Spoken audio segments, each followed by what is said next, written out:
առհասարակ կանանց նկատմամբ էլ թուլություն ունեմ, ես նենց չի, որ ինձ համար միշտ դժվար է կանանց քննադատելը,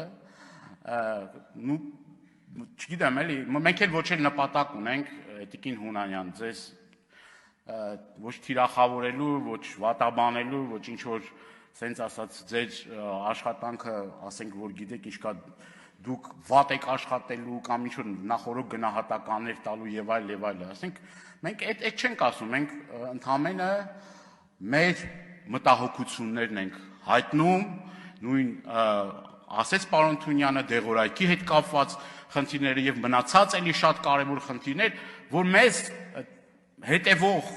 տասնյակ հազարավոր մեր քաղաքացիները շատ ժամանակ հոգնել են, այսպես ասած, իրար ստեղ ես չգիտեմ ոչ ծեծ կրտուկներից, չգիտեմ թիրախավորումներից